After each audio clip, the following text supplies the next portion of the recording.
Good afternoon, President of the IPU. Good afternoon, colleagues.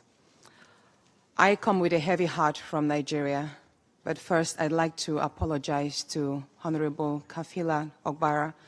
I am not here to bring shame to our country. I'm here to seek help for the women of Nigeria.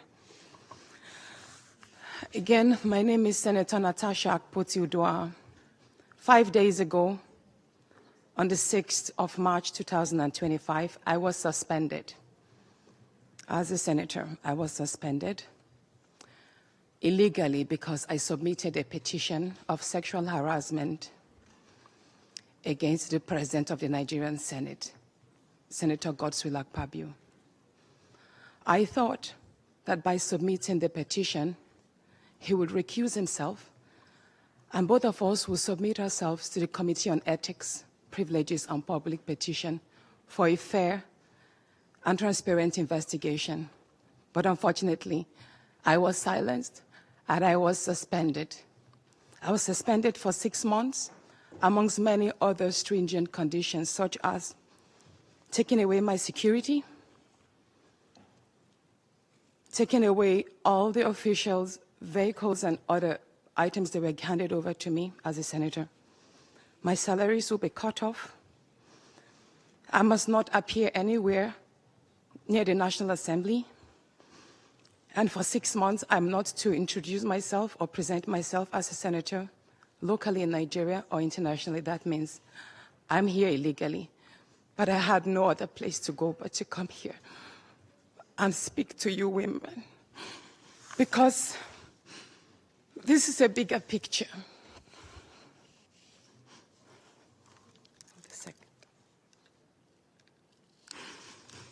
This is a bigger picture. It depicts the crisis of women political representation.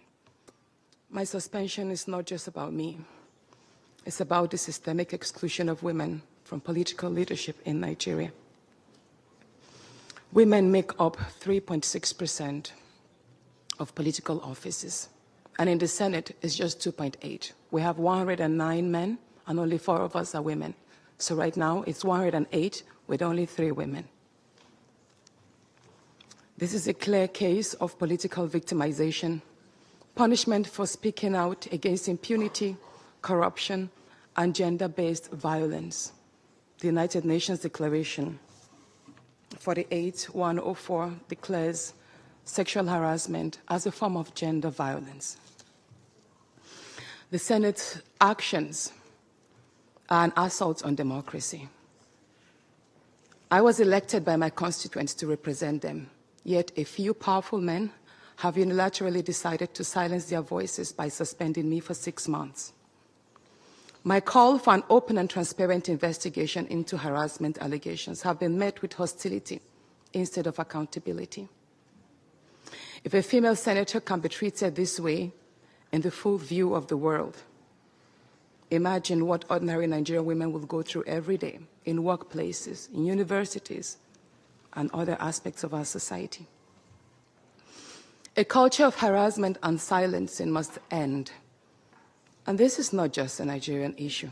It is a global one. Women in politics, media, and businesses face threats, intimidation, and violence for simply demanding fairness. From sex for grades scandals in universities to harassment in workplaces and political spaces, Nigerian women have constantly been forced into silence. We need stronger legal protections and a zero culture tolerance for gender-based discrimination and intimidation. My call to the international community is such that the world must not stay silent as democracy and women's rights are rolled back in Nigeria. I call on human rights organizations, women movements, and democratic institutions to hold the Nigerian Senate accountable. Nigeria needs global partners to push for women's political inclusion, safety, and protection from political harassment. You may ask, what are my next steps? I will resist the political intimidation. In the past few days, a number of my colleagues, my male colleagues, have reached out to me and said, Natasha, All you need to do is apologize and retract your statements. And I told them I am not going to apologize. I will not apologize for my truth.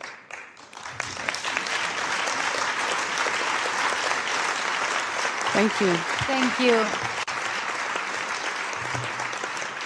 And I told them that I will stand the 6-month suspension, and the very first day I return, I will represent my petition on sexual harassment. And I will continue doing so until there is a fair and transparent investigation. I will fight, thank you. I will fight this injustice and continue to represent my constituents, whether the Senate wants to hear me or not.